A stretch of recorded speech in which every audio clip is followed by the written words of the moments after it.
나도 듣기 싫었던 말인데 상대방에게 그 말을 나도 모르게 쏟아내는, 그래서 나도 모르게 상처를 주게 되는데, 문제는 상처를 받은 쪽도 이것을 잘 해결하지 못하고 만약에 살아가게 되면 또 다른 상처를 주는 가해자가 될 수 있다는 거예요. 만약에 몇 년 동안 계속 받으면 100% 우울증 걸리거든요. 사람에 대한 불안이 생겨요. 그래서 밖에도 못 나가고, 더 심하면 이제 공황장애까지 생겨서 이제 아예 그냥 밖으로 못 나가는 지경까지 이제 오기도 하죠. 그래서 그런 식으로 양육이 되잖아요. 그러면 나는 고집이 센 나쁜 아이.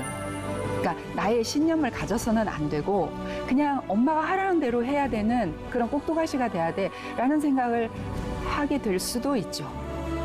사실은 어떻게 보면은 아이가 고집이 센 게 아니라 엄마가 고집이 센 거예요. 혈액형은 4가지잖아요. 근데 그 4가지의 사람을 다 이렇게 다 집어넣는 건 불가능해요, 사실은. 모든 사람에게 A형, B형, O형, AB형이 다 있더라라는 거예요.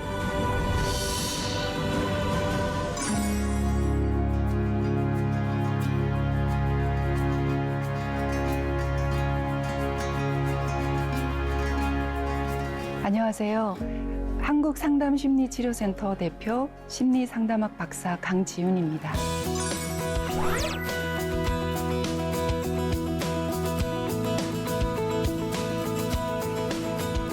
이번 강의 주제는 상처를 부르는 언어 습관과 선입견에 대한 이야기입니다. 강의의 전반적인 내용은 사람과 사람 사이의 인간관계에서 어떤 문제가 있어서 우리가 행복하지 못하고 상처를 받는가에 대한 얘기를 해보고자 합니다. 우리 사람은 행복하게 살아야 되잖아요. 그런데 그 무엇인가가 서로 행복하기를 원하는 사람과 사람 사이에 원치 않는 상처를 주고받으면서 계속해서 행복하지 못하고 불행하거나 또는 마음의 상처를 깊이 받거나, 그래서 원수가 되기도 하고 또 우울증이나 불안증이나 공황장애 같은 그런 심리적 문제로 나아가는 경우도 많이 있습니다. 그런데 이렇게 원치 않는 상처를 부르는 이런 문제에 있어서 우리가 알게 모르게 또는 무의식적으로 하게 되는 그런 말의 표현, 그런 습관들이 나도 모르는 사이에 누군가에게 상처를 주고 있다는 사실이죠. 그래서 그런 부분에 대해서 우리가 한 번쯤은 생각해보고 짚고 넘어가야 되는 것이 아닌가라는 생각을 하게 됩니다. 사랑하는 사이에 있어서도 너무너무 사랑하는데 왜 상처를 주게 될까? 대부분은 있잖아요. 그 상처를 주고받는 게 무의식적으로 일어나는 일이라고 합니다. 프로이트 때부터 계속된 그 심리학자들의 연구 결과에 의하면 사람은 의식의 차원은 10%도 채 되지 않고 거의 대부분 무의식의 차원에서 뭔가를 말하거나 행동하거나 누군가에게 표현하거나 이렇게 된다는 거예요. 의식의 차원에서는 상처 주지 않아야지라고 하는데 나도 모르게 무의식적 차원에서, 아니면 어렸을 때부터 쭉 들어왔던 어떤 말들이 내재화돼서 나도 듣기 싫었던 말인데 상대방에게 그 말을 나도 모르게 쏟아내는 그런 행위를 하게 되는 거죠. 그래서 나도 모르게 상처를 주게 되는데, 문제는 상처를 주게 되잖아요. 그러면 상처를 받은 쪽도 이것을 잘 해결하지 못하고 만약에 살아가게 되면 또 다른 상처를 주는 가해자가 될 수 있다는 거예요. 그래서 피해자에서 가해자로 옮겨갈 수 있어요. 그래서 우리가 흔히 일상적으로 너무나 많이 쓰는 언어 표현 중에 쉽게 상처를 부르고 또 이게 무슨 상처를 준 거야 라고 할 수 있는 그런 말들 중에 조금 이렇게 생각을 해보고 한 번 더 생각해보고 말하면 얼마나 좋을까라는 생각에서 이번 주제를 한번 생각해 봤습니다. 언어 습관이라는 것은 이제 시대별로, 아마 나라별로 또 세대별로 계속 이렇게 달라져 오잖아요. 그래서 요즘 MZ 세대들은 이렇게 말을 줄여서 하는 것들이 굉장히 많아요. 그죠? 우리가 막 어른들은 알아듣지도 못하는 말을 그냥 파격적으로 줄여서 얘기하는 것이 이제 유행이 되는 그런 시대가 되고 있습니다. 그리고 남들에게 농담으로 하거나 조크로 하는 그런 일들조차도 이렇게 상대방을 좀 무시하는 말이 의미가 포함되어 있거나 잘못된 표현으로 잘못된 해석으로 전달되는 경우도 있기 때문에 그런 부분들을 좀 신경을 써서 말을 해야 되지 않을까. 내가 누군가에게 나도 원치 않는 상처를 주고 있지 않나, 이 부분은 우리가 꼭 기억해야 되는 부분이 아닐까 싶고요. 그중에 흔히 굉장히 쉽게 누구나 쓰고 있는 그 말들 중에 몇 가지만 한번 관찰해보고 또 나눠보고자 합니다. 이런 말이 있어요. 넌 너무 여려 라는 말이 있어요. 우리가 이런 말을 가끔씩 써요. 이렇게 뭔가 소심하게 행동하거나 또는 굉장히 착해 보이거나 또 순종적이고 수능적인 그런 사람을 볼 때 넌 너무 여려. 그러니까 여리다는 게 사실은 어떤 의미일까요? 나쁜 의미는 아닌데 넌 너무 여려서 큰일이야. 넌 너무 여려서 탈이야. 그래가지고 이 험한 세상을 어떻게 살아갈 거야. 이렇게 얘기를 한단 말이죠. 그래서 이 말을 이렇게 험난한 세상을 그런 성격으로, 그런 자세로 어떻게 살아가겠냐라는 투에 빈정거림이 담겨 있어요. 그래서 이 말 한마디에도 상처받은 사람을 봤어요. 어렸을 때부터 조용하고 내성적이고 그런 아이였는데 학교를 가서 선생님한테도 그런 얘기를 듣고 친구들 사이에도 그런 얘기를 들었다는 거예요.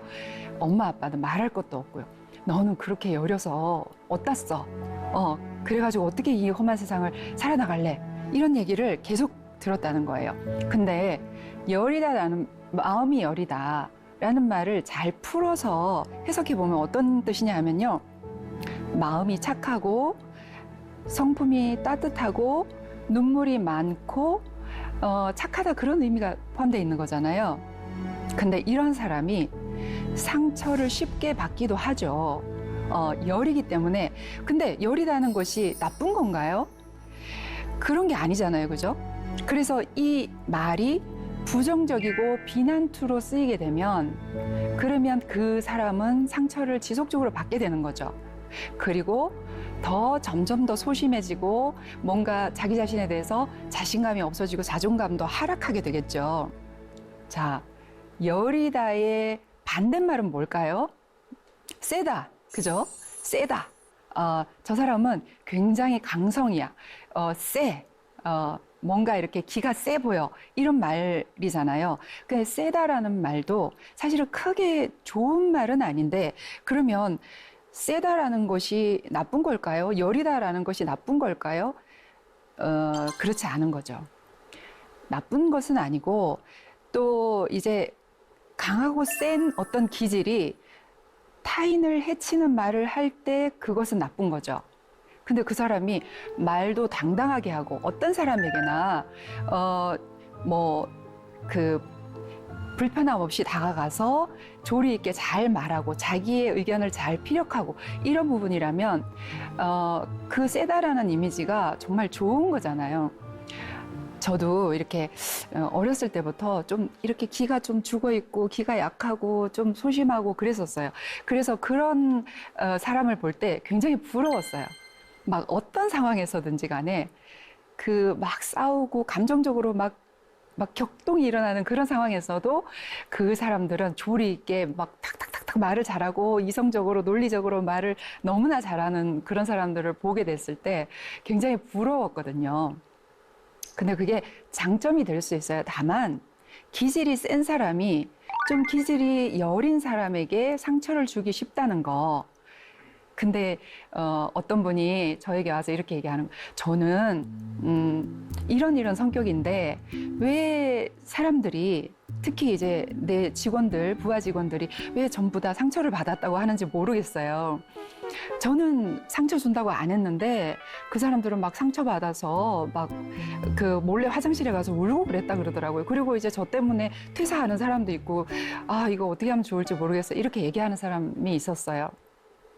그래서 이제 조목조목 설명을 했죠. 이렇게 말했을 때는 이렇게 오해할 수 있으니 이렇게 표현하면 어떨까요? 라고 이제 얘기를 했어요.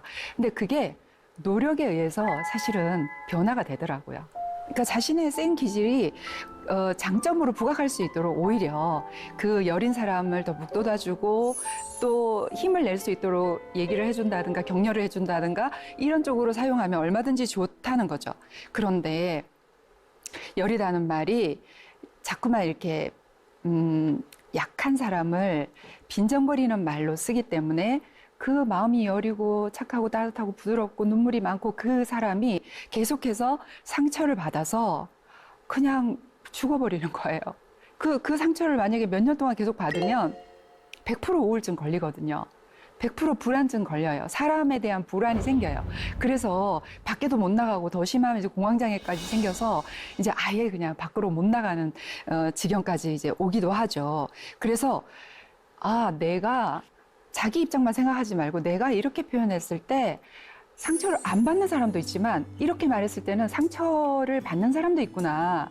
그러면서 나의 이렇게 센 기질, 뭔가 이성적이고 논리적이고 하는 이런 부분들의 강점을 살리고 또 보완해야 될 점을 보완해서 다른 사람에게 상처가 되지 않는 부드러운 어투로 말하는 게 필요하지 않을까라는 생각이 듭니다.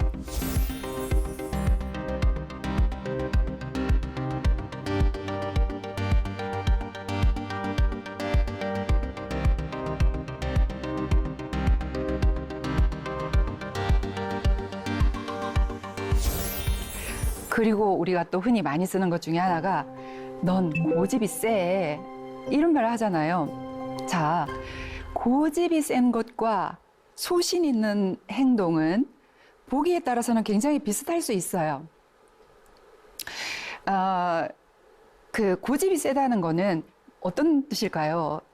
우리가 이제 그 흔히 생각하는 그 내용을 보면 옳지 않은 일에도 자신의 생각만을 주장하면서 타인의 충고나 조언을 절대로 받아들이지 않는 그런 말을 뜻하는 거예요. 그러니까 고집이 세. 쟤는 고집이 세. 누구 말도 안 들어. 이렇게 이제 얘기를 하게 되는 거죠. 그런데 자기 신념이 강하거나 또는 가치관이나 이런 부분들이 명확해서 소신껏 어떤 행동을 하거나 말을 하는 것을 자기하고 뜻이 다르다고 해서 고집이 세다라고 이렇게 몰아붙이는 경우가 참 많이 있어요. 특히 이제 엄마들이 많이 그러죠. 우리 애는 고집이 굉장히 세요. 고집이 세서 내가 어떻게 해야 될지 모르겠어요. 이렇게 얘기하거든요. 어떤 면에서는 우리 아이가 굉장히 소신 있는 생각과 말을 하고 다른 아이들과 구별되는 어쩌면 창의적이고 다른 아이들이 가지지 않은 어떤 좋은 것들을 가지고 있을 수 있는데 엄마의 생각과 다르다고 해서 무조건 그렇게 얘기를 하는 경우가 있어요. 그래서 막 아이를 혼내킬 때도 너 왜 이렇게 고집이 세? 막 이렇게 얘기하잖아요. 그리고 아이가 옳다고 생각하는 것에 엄마가 얘기하는 대로 잘못했으면 빨리 잘못했다고 말해, 이렇게 얘기하는데 아이가 막 울면서 그러면서도 끝까지 말을 안 해요. 왜냐하면 이 아이는 주관이 굉장히 뚜렷해요. 그래서 엄마가 말하는 그것은 내 잘못이 아닌데 왜 엄마가 잘못했다고 말하지? 이렇게 했을 경우에 그러면 고집이 세다는 말을 이 아이는 이해할 수 없겠죠. 근데 계속돼서 그런 식으로 양육이 되잖아요. 그러면 나는 고집이 센 나쁜 아이. 그러니까 나의 신념을 가져서는 안 되고 그냥 엄마가 하라는 대로 해야 되는 그런 꼭두가시가 돼야 돼라는 생각을 하게 될 수도 있죠. 그래서 뭐 공주병, 왕자병 이런 말도 생기잖아요. 그게 이제 어렸을 때 사실은 어떻게 보면은 아이가 고집이 센 게 아니라 엄마가 고집이 센 거예요. 아이의 그냥 그거를 어떻게든 그냥 기질을 꺾어서 엄마가 이기려고 하는 것 때문에 아이의 개성과 그런 것들을 인정을 안 해주는 그런 문제가 생기는 거죠. 엄마들이 좀 많이 생각해보고 또 고쳐야 되는 부분이 아닌가라는 생각이 들어요. 그래서 이게 더 정확하게 말하면 고집이 세다는 표현을 누구한테 해야 되냐? 어린아이나 또는 내 의견과 다른 사람에게 하는 것이 아니라 범죄를 저지르고 죄를 저지르고 다른 사람에게 나쁘게 행동을 하고 나서 회개하지 않고 그리고 계속해서 범죄를 저지르는 사람들에게 고집이 세다. 당신은 정말 고집이 세다. 이렇게 얘기를 해야 되는 거예요. 나쁜 사람에게 해야지. 내 사랑하는 아이에게 혹은 내 아내나 내 남편에게 그렇게 하면 안 된다는 거예요. 저도 이런 말을 참 많이 들었는데요. 이게 예전에는 상처가 됐었어요. 지금은 이제 그러려니 하는데 뭐냐 하면 제가 강씨잖아요. 강씨인데 강씨와 최씨는 고집이 세다. 이게 무슨 그 속담처럼 내려와요. 그죠? 그렇게 보면 이 씨는 세지 않고 김 씨는 세지 않나? 이렇게 생각할 수 있잖아요. 뭐 광 씨와 최 씨가 뭐 어쩌고 저쩌고 이 얘기를 많이 하는데 그래서 제가 강지연입니다 하면은 강씨네요. 뭐 한 고집 하시겠네요. 실제로 정말 이렇게 말하는 사람까지 있어요. 근데 저는 이제 어느 순간에는 좀 여유가 생기니까 아니요, 저는 좀 신념이 강한 사람이에요. 불의를 못 참죠. 네, 정의로운 사람이에요. 이렇게 이제 웃으면서 얘기를 할 수 있을 정도로 됐지만, 근데 그렇게 함부로 이렇게 예단하면 안 되는 것 같아요. 하도 그런 얘기를 많이 하길래, 여자 강씨는 고집이 세지 않고요. 남자 강씨는 센지도 모르겠어요. 이렇게 이제 얘기하기도 해요.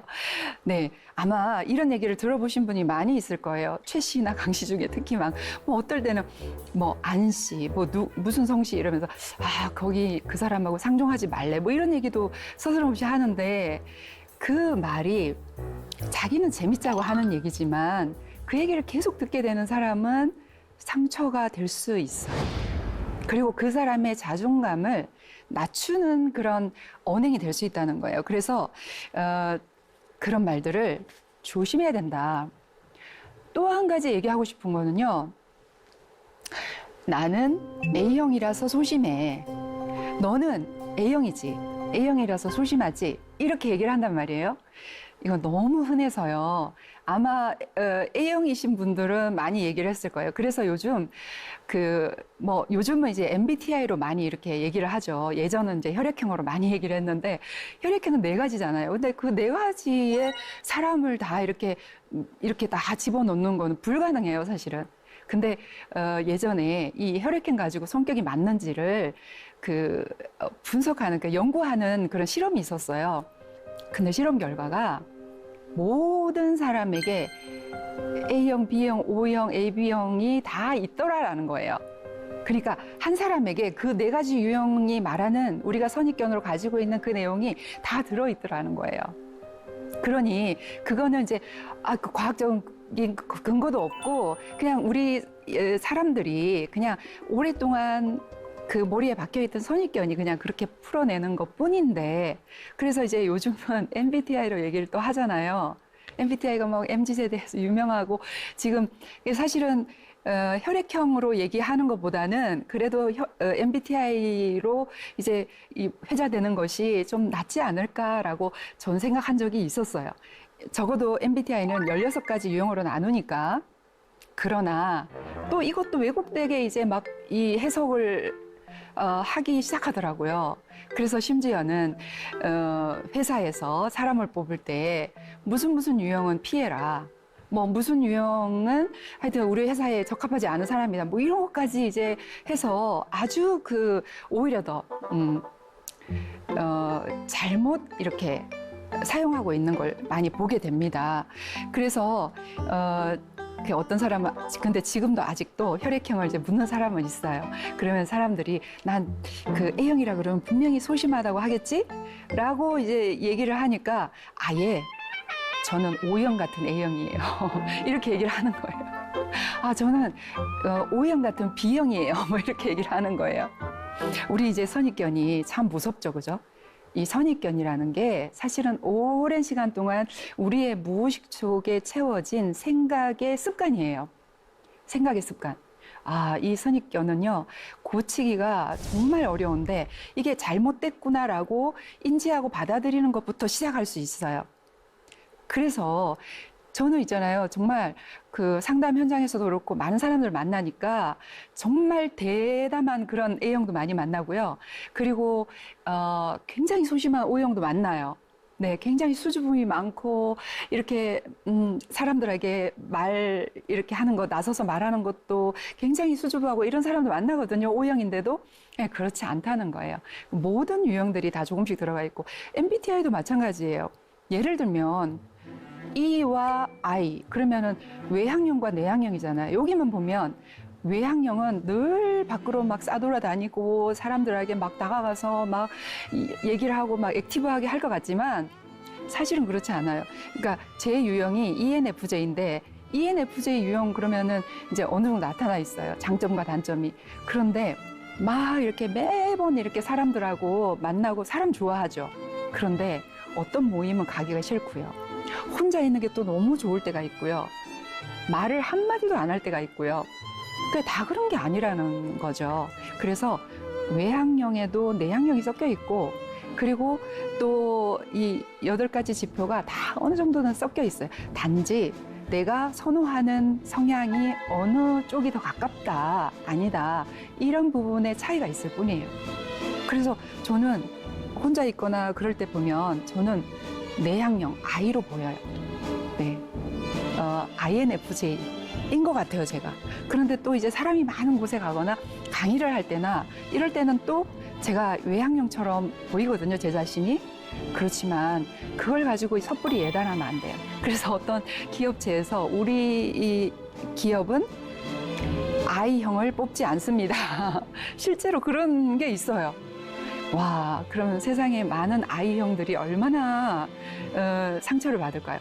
내향형의 사람들이 이렇게 잘 뭔가 이렇게 생각하고 사고에서 잘 이끌어 나갈 수 있는 그런 것들이 많은데 외향형만 있으면 너무 부산해지지 않을까요? 다른 부분에서 좀 모자라는 부분을 이렇게 또 채워줘야 되는데 서로. 근데 그런 것들이 되지 않지 않을까라는 생각이 있어요. 이것과 연결해서요. 넌 너무 내성적이라서 큰일이야 이런 말이 있어요. 내성적이라는 말과 소심하다는 말을 동의어로 사용하는 거예요. 자, 여러분 내성적이라는 말이 소심하다는 말이 절대 아니에요. 소심한 거는요, 외향적인 사람도 소심할 수 있어요. 예를 들면 어떤 사람에게 계속해서 푸시를 당하거나 좋지 않은 말을 계속 듣거나 상처를 주는 말을 계속 듣잖아요. 그러면 내향적이건 외향적인 간에 성격에 상관없이 소심해져요. 그러니까 소심해지는 것은 상처를 받아서 이 마음이 이제 이 다운이 되면서 생기는 하나의 증상이에요. 근데 어렸을 때부터 너무 이렇게 막 아주 강한 부모님으로부터 너무 푸시를 당하거나 너무 막 너는 하는 게 왜 그래? 맨날 이렇게 핀잔을 받았다. 그러면은요, 외향적인 아이라도 소심해지면서 자존감이 굉장히 떨어지면서 그렇게 될 수가 있다는 거예요. 그래서 내성적인 게 반드시 좋은 게 아닌데 뭔가 내성적이면은 손해를 보는 것 같은 그런 느낌을 가지는 경우가 많이 있어요. 그래서 엄마들이 내성적인 아이를 외향적으로 바꾸려고 막 그렇게 노력을 해요. 근데 내성적인 것에 그 장점이 있거든요. 오히려 차분하게 머릿속으로 생각을 정리한 후에 말하거나 행동하거나 뭔가를 실천에 옮겨요. 그러니까 실수가 더 적을 수 있어요. 외향적인 사람은 생각하면서 말을 하고 행동을 하기 때문에 실수가 좀 더 많이 있을 수 있어요. 장단점이 이렇게 굉장히 있는 거죠. 그런데 회사에서나 또는 뭐 집에서 이렇게 보면 그 학교에서도 그렇고요. 외향적인 사람이 좀 더 뭔가 더 앞서서 나가니까 말도 더 빨리 하고 어떤 얘기를 들었을 때 말을 더 빨리 한다든지 발표를 더 빨리 한다든지 이렇게 하니까 내향적인 사람은 생각할 시간이 필요한데 좀 늘 손해보는 듯한 느낌이 있을 수 있어요. 그건 조금 훈련을 해서 조금 더 빨리 생각을 모아서 얘기를 하거나 이런 거를 실천하면 될 것 같아요. 그래서 외향적인 사람에게는 내성적인 사람이 되게 답답해 보일 수 있죠. 친해지려면 시간이 걸리고 또 뭔가를 이제 지시를 하면 그것이 생각하고 머릿속에서 이제 정리가 되는 시간이 필요하고 하다 보니까 뭔가 답답하고 왜 이렇게 빨리빨리 못해? 이런 생각을 하기 쉬운데 그래서 반드시 그런 건 아니지만 대체적으로 아주 외향적인 사람들이 좀 성격이 급한 면이 있는 것 같아요. 조금 기다려주고 참아줘야 되는 부분이 있는데 그게 조금 부족할 수가 있다는 거예요. 그래서 조금만 기다려주면 된다. 어디에서든지 간에. 그래서 보통 이제 한 7초를 기다려줘라 이런 얘기도 해요. 7초만 기다려주면 그 사람이 그 7초를 하나, 둘, 셋 이게 세고 못 있는 거예요. 7초가 되게 길어 보이는 거예요. 근데 사실은 굉장히 짧은 시간이잖아요. 그 시간을 기다려주면 막 불안을 주지 않고 그 시간을 기다려주잖아요. 그러면 누구보다도 조리 있게 말을 잘하고 발표도 잘할 수 있는 것이 내향적인 사람이다. 그래서 너는 내성적이라서 문제야. 자꾸만 나쁘게 비난을 하면 움츠러들고 주눅이 들고 소심해진다는 거예요. 네, 아까 말했죠? 내성적인 것이 소심한 것은 아니다. 그죠? 외향적인 사람도 소심해질 수 있다. 어떻게? 상처를 계속 받았을 때. 그리고 자신감이 사라져 버렸을 때 소심해지는 거예요. 그런데 이제 자꾸만 너는 왜 이렇게 내성적이야? 왜 이렇게 빨리 말을 못해? 말을 하라고 해놓고는 기다려주지 않고 이 생각을 조금 정리할 시간이 필요한데 기다려주지 않고 빨리 말 못해? 막 이렇게 이제 막 나무라는 그런 부모님들을 많이 봐요. 얘는 조금만 기다려주시면 됩니다. 누구보다도 말을 조리 있게 잘할 수 있는 아이입니다. 그러면 이제 어느 순간에 이제 그 훌륭한 부모님들은 아 내가 아이를 너무 빠르게 종용을 했네요. 아 내가 너무 미안해 누구야 미안해 하고 이제 얘기를 하는 그런 부모님도 봅니다. 그래서 꼭 기억해야 되는 거 외향적인 아이나 내향적인 아이 모두에게 매일 모욕을 주는 그런 말을 하면 둘 다 소심해지는 건 분명하고 그리고 그 소심해지는 것이 성격으로 굳어질 수도 있습니다. 그래서 어디에 가나 자신감 없는 그런 모습을 보이기 때문에 그래서 정말 말을 할 때 조금 위에 서 있는 어른들, 부모님들, 선생님들, 뭐 교수님들, 목사님들 이런 분들이 조금 이 아래에 있는 사람에게 그런 얘기를 함부로 하면 안 된다.